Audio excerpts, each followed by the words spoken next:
Pilipino may pinakamababang IQ base sa research. Below average IQ score ng mga Pilipino base sa world Hindi population. naman kailangan matalino ka talaga eh. Kailangan lang resourceful ka to look for information.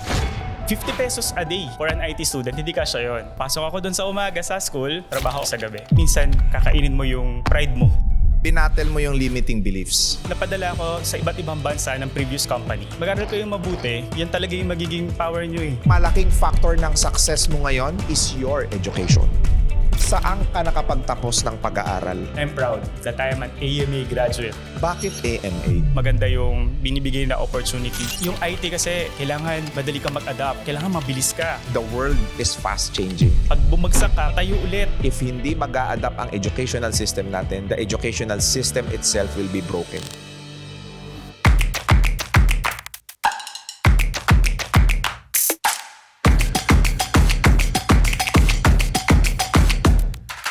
Ang mga opinyon at pananaw na ibinabahagi ng guest sa programang ito ay hindi kinakailangang sumasalamin sa host sa show o sa mga kumpanyang kinabibilangan ng mga ito. Good morning, good afternoon, and good evening mga boss. So, nandito na naman tayo sa pinakabagong episode ng RDR Talks. At syempre, alam nyo naman na laging espesyal ang ibinabahagi namin sa RDR Talks dahil espesyal na kwento ng tagumpay ang RDR Talks. Makakasama natin ngayon ang isang napaka-successful na tao. Siya po ay isang Associate Vice President ng isang international bank. Nagawa niyang maging successful ng galing sa hirap. Walang iba, ang ating bossing, Boss Wally Mambasi. Welcome, boss! Salamat. Napapasmile ako habang nag-i-introduce ka. Parang ako ba yun? Boss Wally, ano ang specifically trabaho mo ngayon? Anong ginagawa mo ngayon? Ni sa hinagap ba naisip mo before na mararating mo itong accomplishment mo ngayon? Associate Vice President ako sa isang international bank. Yes. I manage the mainframe systems globally. Dito sa Pilipinas, yung role ko, magkakakilala kami. Kasi hindi common, like developer. Yung developer, maraming developer. Pero kami, ang tawag sa amin talaga, systems programmer. Hawak mo IBM machines. Tapos, nagdodota ko, do I deserve this? I'm just doing my best. I'm still struggling. I'm still learning. Whenever people tell na narating mo na yun, no, hindi. It's not an easy road. I'm not shy to ask for help. Kahit minsan, parang kakainin mo yung pride mo para lang matuto. Kasi syempre, ang nakasalalay doon yung performance at saka yung stability ng system globally. Habang nagkukwento ka, napansin ko that you are actually a learner. Napaka-humble mo. Kahit na nasa mataas na posisyon ka na ngayon, you are still willing to learn. You're still willing to listen. You are discovering more. Paano ka nagkaroon ng ganyang klaseng karakteristik? Bata pa lang ako, wala kaming bahay noong time na yon, nakikitira lang kami. Tapos yung tito ko, meron siyang isang set ng encyclopedia. Pagkatapos ng klase, nandun lang ako. Nag-check lang ako, nagbabasa lang ako. Mahilig kasi ako sa audio-video, sa projector. Inaaral ko hanggang natuto ako. Yung story ng buhay ko, hindi naman kailangan matalino ka talaga eh. Kailangan lang resourceful ka to look for information. Because if you are actually resourceful, magkakaroon ka ng maraming resources sa buhay mo. Yes. Correct me if I'm wrong. Pagka technology ang pinag-uusapan, system ang pinag-uusapan, mas maraming magagaling na banyaga. Sila yung laging may recent, up-to-date technology. Yes. Sa palagay mo, bakit ka naging Associate Vice President ng isang international bank wherein dito ka nang galing sa Pilipinas? Mas magaling tayo. Mas magaling ang Pinoy. Yes. Ang kulang lang sa Pilipino, yung opportunity. Kasi bago ko nagawa tong trabaho na to sa company kung saan ako nagtatrabaho ngayon, napadala ako sa iba't ibang bansa ng previous company. Saang mga bansa? Sa Japan, nagpunta rin ako ng US, nag-represent ako ng Philippines para dun sa IBM Think 2019. Biggest mainframe convention sa buong mundo. Ginawa sa San Francisco. Kasama ka dun. Yes. Galing. Yung huli, dun sa Canada. Why I said na mas magaling ang Pinoy? Kasi ang Pinoy, kung hindi natin alam, marunong tayong magtanong, nag-aaral tayo. Tapos pag inaral natin, kaya natin na siyang i-document. Pero Pinoy, kayang-kaya, up to the last detail. There's this study, ang Pilipino, ang isa sa mga may pinakamababang IQ daw base sa research. Anong masasabi mo ron? It's factual kasi compare mo yung quality ng public school nung 90s, lalo ngayon, may problem. Ang educational system. Yes, The culture said that Filipinos are actually bobo, but kung titignan mo yung mga tao, matatalino talaga. matalino. Actually, isipin mo yung tambay, paano kumakain yan every single day? Right. Dinidiskartehan niya kung paano siya kakain. Yung pulubi sa daan, mas malaki pa nga ang per day niyan kinikita kaysa sa normal na nagtatrabaho. Opportunity lang talaga for them. Proper education, how how they will use education to empower them for their future. Maraming mga tao ngayon, kung nabuhay akong mahirap, mamamatay akong mahirap. Kasi ito na yung nakita ko sa tatay ko, sa mga ninuno ko. Ayaw na nilang putulin yung poverty line kasi naging komportable na sila sa pagiging mahirap sa buhay. Anong masasabi mo nun? Nung bata ako, ang tawag ko sa nanay at tatay ko, Mama, Papa. Napalo ako ng lola ko. Bakit ko tinatawag na Mama at Papa kung mahirap lang kami? Sumagot ako sa lola ko sa edad na 7 ata or 8. Sabi ko, Lola, wala namang bayad kung sabihin ko Mama, Papa. Kasi yung pinsan ko, tawag niya sa magulang niya, Mama, Papa. Sobrang dami namin magpipinsan. Masaya. Pero wala pa kaming 10 nakagraduate ng college. Kaya sinasabi ko sa mga pinsan, mag-aral kayo mabuti kasi yan talaga yung magiging power nyo eh. Yung pag-aaral ko, actually kapal ng mukha eh. Lakas ng loob at pagpupursige. Kasi nung high school, pinag-aral ako nung kapitan ng lugar namin sa Laguna. Sobrang thankful ako sa kanya. Nung college, scholar ako ng municipality din. Syempre, binigyan ako ng chance na makapag-aral. Ginalingan ko. Binatel mo yung limiting beliefs. Yes. Kaya ka siguro matagumpay ngayon sa buhay. Ito yung gagawin ko sa buhay ko. This is what I want. This is what I deserve. One of the reason kaya ako nagsikap kasi wala na kasi kami makain eh. Yung tatay ko, nagda-drugs pa. Tapos, yung lola ko, kukunin niya kami. Alam niyang walang-wala kasi kaming pera eh. Nung na-process ko yung itsura ng buhay namin na wala kaming pagkain, yung poverty, hindi ako titigil hanggat hindi ko maayos yung buhay. Hindi naman kami mayaman ngayon eh. Ang sa akin, ang mayaman, pagbukas ko ng ref, may pagkain kami. Pagbukas ko ng lagayan ng bigas, may bigas kami. Pagbukas ko ng gasol, may apoy. Pagpress ko ng TV, walang sisigaw. Ano ka ba? Patayin mo yan. Nakikabit ka lang sa kuryente. May internet kami. Maayos compared yung contrast nung dati. Thankful ako kasi ganun yung nangyari. It's a culmination of a lot of people na hindi ko kilala na tumulong sa akin. Actually, nanood ako ng mga videos mo, nakita ko yung treatment ng videos. Naalala ko yung isa kong kaibigan, si Harleen. Pinangalanan ko siya kasi importante siya. Isa sa mga taong monumental. Dumadating sa point na binubugbog kami ng parents ko. Wala kami pagkain. Si Harleen, kapitbahay lang namin siya. Sabi niya, tara dito kayo, dalawa magkapatid. Ati tayo sa pork shop ko. Yung pain na naranasan ko dun sa abuse, wala na resolve na. Pero hindi ko tinatago. Yung pagmamahal ng ibang tao sa amin, na kahit wala kami, tinutulungan kami. Kaya sobrang thankful ako kay Harleen. Isa yun sa lesson na kahit malayo na yung narating mo, bumalik ka kung sino yung taong nandyan nung wala ka. Thank you, Wally, for this wonderful experience. Because there's a lot of people na ganun din. Maaring yung tatay nyo, kagaya ng tatay ni Wally. Maaring yung setup ng pamilya nyo, kagaya ng setup ng pamilya ni Wally. Walang education for parenthood. So if meron ka pa sa puso mo ngayon, nakakonekta doon sa galit mo, sa pain na nararamdaman mo sa tatay mo, and kaya rin sila siguro ganon, may pinagmulan din yon na naging outlet nila yung mga ganong klase ng bagay. Anong masasabi mo doon sa mga magulang ngayon na napapabayaan nila yung mga anak nila? Bago ko sagutin yan, si Papa tumigil siya sa pagdadrugs niya. Hindi patapon yung buhay ng mga anak. We were getting awards and recognitions. Binago niya lahat yung buhay niya. Mahal na mahal ko na sila. Habang tinatanong mo sa akin to, may sagot na akong isasagot eh. Pero nagbabago kasi mas nare-realize ko ngayon, hindi pala madali din yung pinagdaanan nila. Tatay ko, for a tricycle driver, 50 pesos a day for an IT student, hindi kasya yun. Ginawa ko, nag-apply ako ng working student. Pasok ako dun sa umaga sa school, trabaho ako sa ACA video sa gabi. Yun yung ginawa ko nung college life ko. So yung kulang dun sa binibigay ni Papa, nakukuha ko dun sa ACA. Sobrang thankful. Yung guidance ng magulang, ng mga tao, yung kindness ng tao na dapat expect mo sa mga kadugo mo, nakuha ko sa ibang tao. Sa ACA video, magtatrabaho ako, may assignments ako. Yung manager namin, sabi niya, tapusin mo lang yung prime time, gawin mo na yung assignments mo. Alam mo yun, pinapakita sa'yo ng Diyos, hindi ko bibigay sa'yo yan ng madali. Pero gagawa ko ng paraan na yung mga taong nasa paligid mo, tutulungan ka. Sila yung mga tao na hanggang ngayon, kaibigan ko. Galing. Kasi sila yung talagang nandyan nung walang-wala ako. Nung panahon na hirap ka, nandun sila eh. So yun yung pinadala sa'yo ng Diyos. May naging kaibigan ako si Reynante, kakain kami ng lunch. Na nag-start na ako sa AMA, sabi niya sa akin, gusto mo doon tayo kumain sa bahay ko? Hindi ko siya kilala, pero sinama niya ako. Pinakilala niya ako sa partner niya, si Ate Gigi. From first year hanggang fourth year, I was with them. Kasama ko doon sa pagkain nila. Hindi naman nila kailangan gawin yun eh. In return, I treated them as family until now. Minsan hindi ko sila nakakausap, minsan hindi ko sila nare-replyan.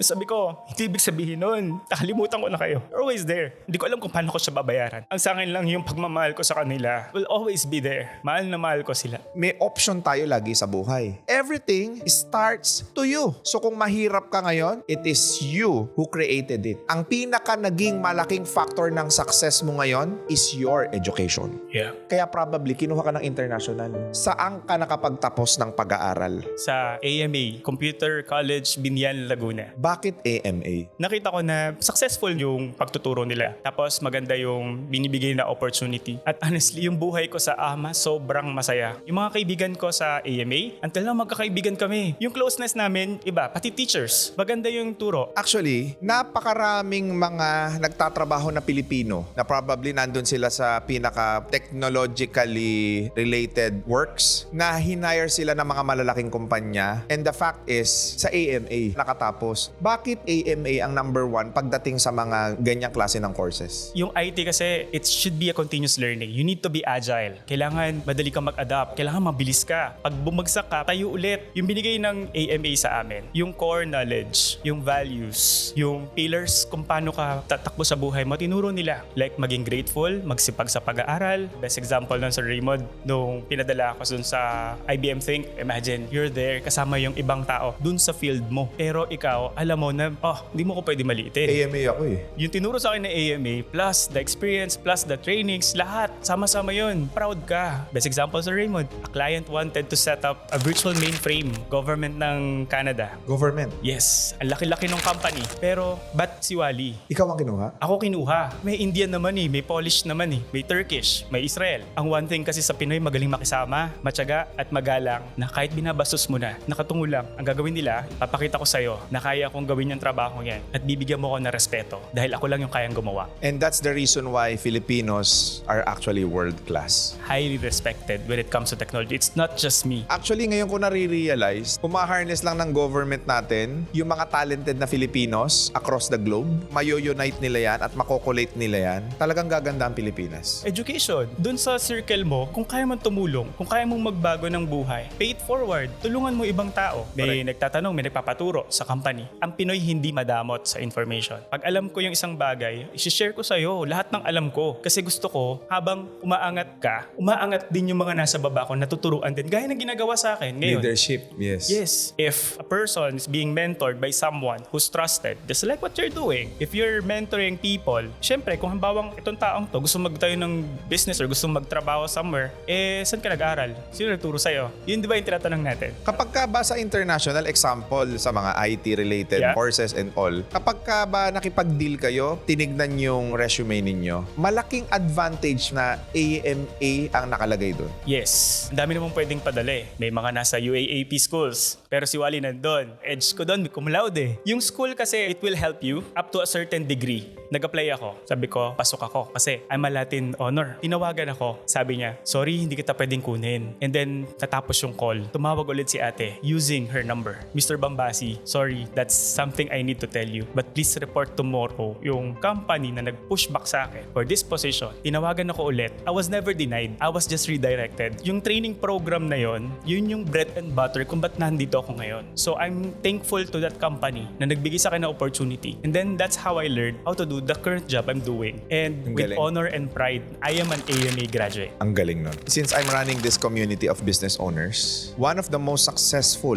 person that I've known dito sa aking community, meron na siyang 80 branches of laundry business. Graduate siya ng AMA. Why is that? Napakataas ng success rate kapag ka AMA graduate ka. Because, sinabi mo kanina, ang isa sa mga tinuturo ng AMA is character. Yung resilience, yung perseverance, and probably the reason why you are very successful right now as an employee, as a vice president, as a career man, it is all because yun yung naranasan mo sa eskwelahan. I'm just one of AMA's graduate. There's a lot of AMA graduates more successful and thriving. Kahit sa Silicon Valley may mga taga-AMA doon. Probably sa mga company nila Elon Musk, ng Facebook, maraming AMA graduate dyan. Ngayon, kung ako halimbawa mag-aaral ako, meron ngayong program yung AMA, I just checked it, no? about doon sa fusion learning na alam ko marami sa mga nanonood ng video na to at mga followers ko na hindi din nila alam kung paano pa nila maitutuloy yung pag-aaral nila kasi nga sila ay working student or probably meron na silang maliit na negosyo or probably OFW na gusto ring makagraduate. Kaya nagustuhan ko talaga yung fusion learning ng AMA kasi kahit papaano magkakaroon na ako ng chance makakapag-aral ka na ulit. Because I believe that education should be upgraded. And if hindi mag-a-adapt ang educational system natin, the educational system itself will be broken. The reason why I wanted to connect with AMA educational system because the world is fast changing. Yeah. Ano ang gusto mong sabihin kay Harleen, kay Renante at sa AMA? Kay Harleen, maraming salamat nung pinapatahan mo yung batang may latay. Kay Reynante, Ate Gigi, kay Ate Daisy, maraming salamat. Kasi tinulungan nyo ako kahit wala pa akong napapatunayan. Minahal nyo ako bilang kapamilya nyo. Ganon din ako, mahal na mahal ko kayo. Sa AMA, they know na ito lang yung kayang gawin ng AMA sa'yo. Magbigay ng tool. But for them to do things beyond what they're supposed to do, they are willing to have a meeting. Huwag ka mag-alala kahit anong mangyari. Aakyat ka ng stage. I'd like to thank the municipality of Cabuyao for doing this for me. Marami kayong binigyan ng opportunity. Sobrang dami namin. I am one of the few scholars na gagraduate. And AMA, marami kayong binigyan ng opportunities. When you throw out love,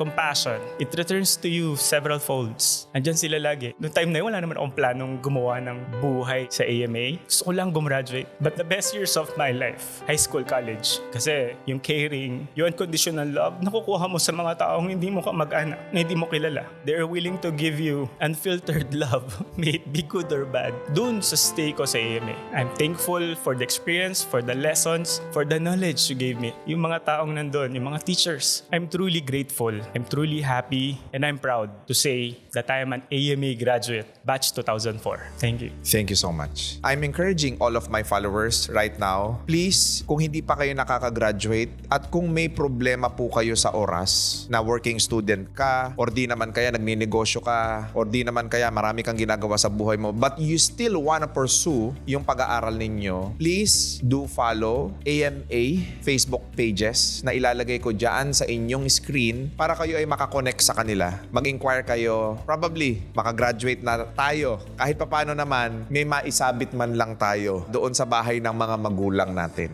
na yun yung pangarap ng maraming magulang sa atin. So with that mga boss, huwag ninyong kalilimutan na i-click yung notification bell para lagi kayong updated sa ating mga future videos and also do not forget to follow us on Facebook, Instagram, and TikTok account. Mag-follow na rin po kayo, makinig kayo ng mga nakaka-inspire na kwento ng buhay ng RDR Talks sa Spotify. Kung gusto ninyong ma-feature ang story ninyo dito sa RDR Talks, kindly message us at malay nyo, kayo naman ang kasunod na uupo dyan at i-interviewin namin dito sa RDR Talks. So maraming salamat sa inyo mga boss at muli, God bless sa inyong lahat. Thank you so much.